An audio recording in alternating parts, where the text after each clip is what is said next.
church since I was a child. My mother, I was also raised in the church with my mom.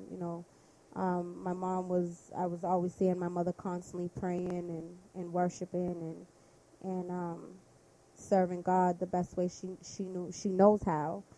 Um, and I had, I've had a lot of questions and building my relationship with this God. You know, so I don't know. I'm looking at it from the outside, and I'm not a particularly religious person. I'm not either. I'm more spiritual, Yes. but you go to church still to this day. Now, is that because you saw good in church, as well as the bad? Obvious bad. But there was another side of your family There's that went to church, and then you talked about your friend that you confided in, hmm and her mother going to church as well. So did that help you to find some middle ground to continue going to church to this day, or did you not go to church and then you started going back to church because you have a child? um my faith. Listen, I pay attention to the God acts in my life since I was a little girl because I was seeing God acts in my life even within all of that. Um, there was experiences that I have to say were supernatural, and there was no other way. There was no other answer. So at the same time, fighting that rebellion and fighting, keeping my faith, has it's come a long way. My thoughts on the church, my opinion on the church, I feel that, because I kept going to different churches till I found that church where I said, you know what, this is home, this is it, and that's only happened to me twice, and now at the church that I'm in, I love my church. It's a community of people that I know hold no judgment against me. It's on my time. When I don't show up at the service, they're not like speculating that she's doing this and she's doing that. Are they checking your bank account? I do believe in tithing, though. Believe Mm-hmm. it or not, I believe in tithing. I Yep. do. When I'm able, I do give my tithe, and the Lord says, the Word of God says He knows your heart and He knows your mind. So So, so let's fast forward to your teenage years now. Now we've talked about the molestation from your father. So let's fast forward to the teenage years. yes. Now, I want to say that my stepfather was a huge part of my life. Because of my stepfather, I was able to um, understand a father's love and know what a father's love looked like and felt like. So you were very blessed by him then. Blessed to have Yes. him in your life. Yes, I was. At 12 years old, my stepfather was deported from things from his past. Now, um, I had said that my mother um, was 2 months pregnant when I came out to light with what had happened. Now, this time around, when my stepfather was deported, she had my baby sister, Kiana, which was only, I believe, a day or 2 days old. So she had a 1 year old and a 2 year old. She had 2 months. I'm sorry, a 2 months old. So a 1 year old and a 2 months old. And so my stepfather was the breadwinner of the house.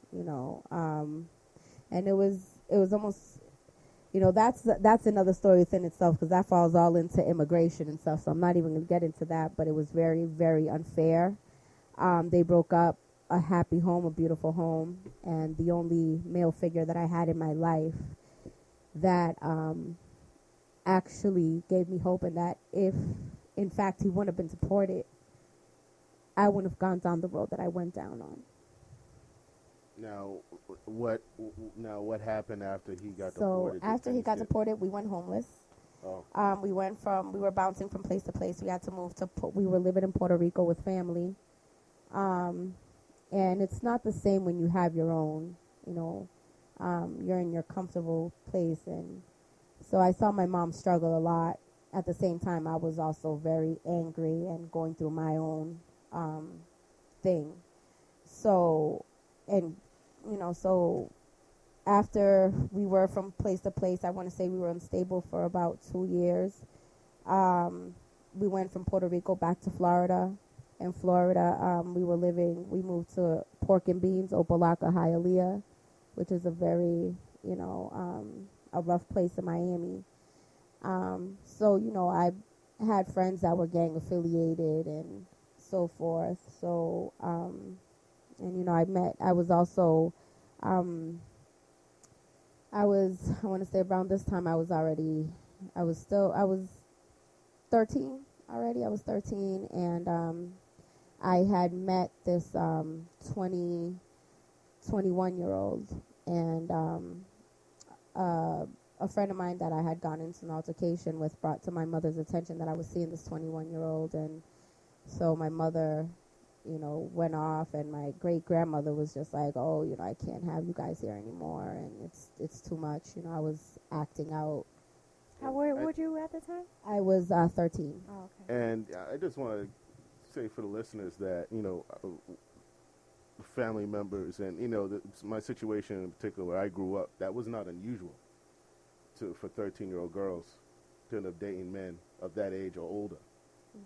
So, I mean, it's still not that I'm saying that it's right at all. I'm just saying that it's not unusual. I saw this firsthand when I was growing up as well, because I knew a lot of girls at my age at that time, 12, 13 I years saw old. it too. I saw it happen too. Yeah, and it happens more frequent than you think, than a lot of people think. And so we made it back to Massachusetts, and Massachusetts was where the abuse began. So I was triggered with all these memories going back to Lynn, Massachusetts, and I was just hanging out with the wrong crowd, and got deeper into the gang life, and so I want to say my mother got housing. We were about 2 years in Massachusetts. We went from living with an aunt, which I'm sorry. I just want to make sure. So at 13, you started to get affiliated with gangs. Yes. Okay. At yes. 13, and that was because of that one particular gentleman that you were talking to or dating. And just the surroundings. The friends that I had. Now, did he influence you into joining the gang, or was he a part of the gang? And I don't want to say that he influenced me. I want to say that lifestyle, particularly, like it intrigued me. Okay. I grew to like it, I guess. Did it give you a sense of family because of what you was lacking at the time? It did. I related. It was. I want to say it was more. I can't really call it, but I don't want to say it was more. I want to say the gang became my family after I ran. I left home at 14. That's when I want to say it was more of a family structure than within, the gang. Did you leave home at 14 because they moved back to Massachusetts? I moved at 14. I left home at 14 because my mother and I were just bumping heads a lot. It was constant arguing and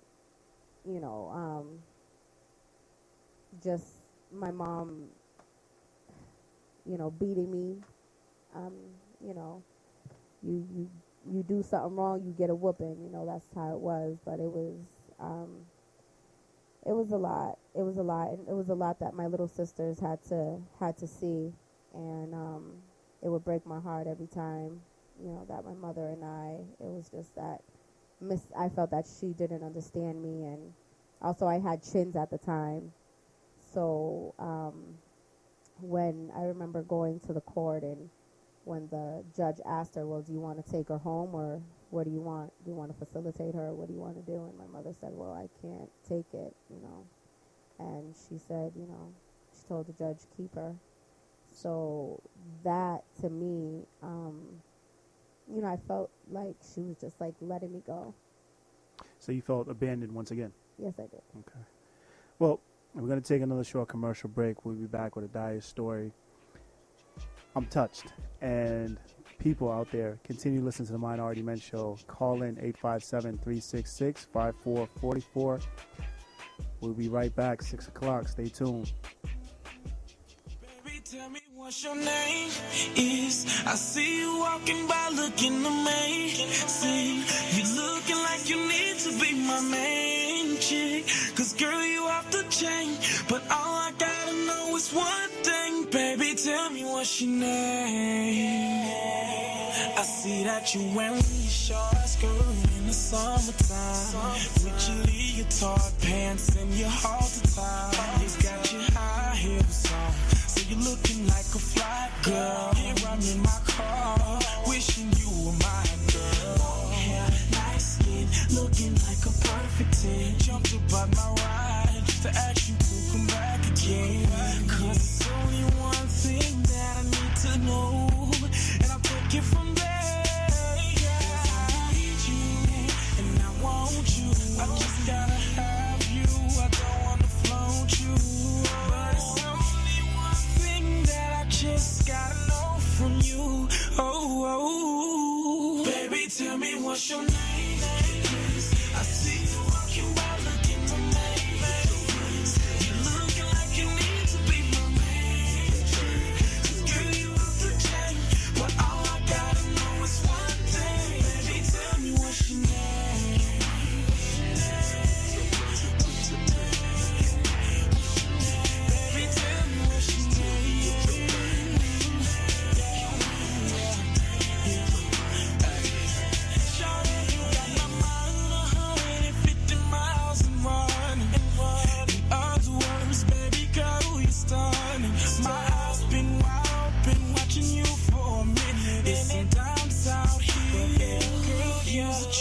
So tell me what it is, or what the business is. Your body's killing the scene, leaving no witnesses, yeah.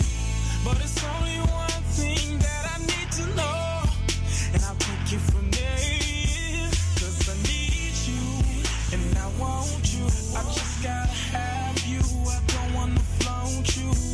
But it's only one thing that I just gotta know from you. From you. Baby, tell me what's your name.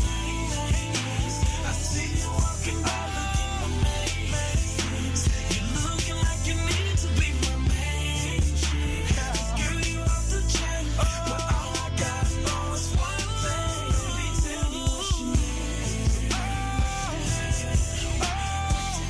Baby, tell me what's your name so you can roll with me. Baby, tell me what's your name.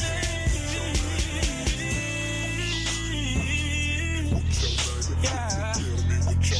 Oh, yeah.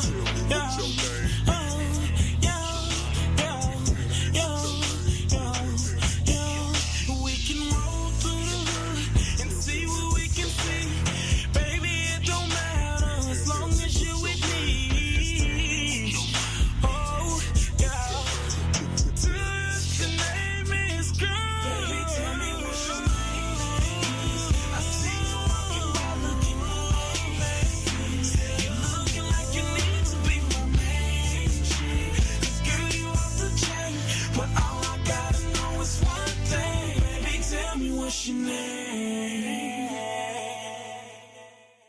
Purcell and Son Transportation. Let me be your designated driver. We do downtown Boston drop-offs and pickups to and from the club or your function. Let us be your designated driver.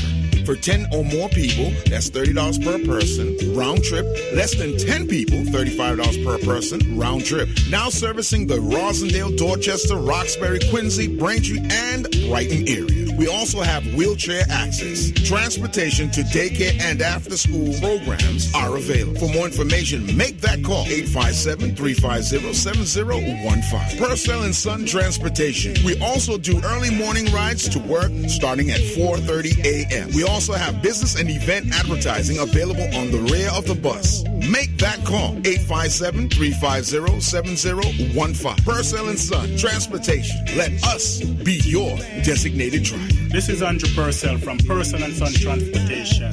Let me be your designated driver. Coming soon. Regular trips from Boston to New York. Make that call now.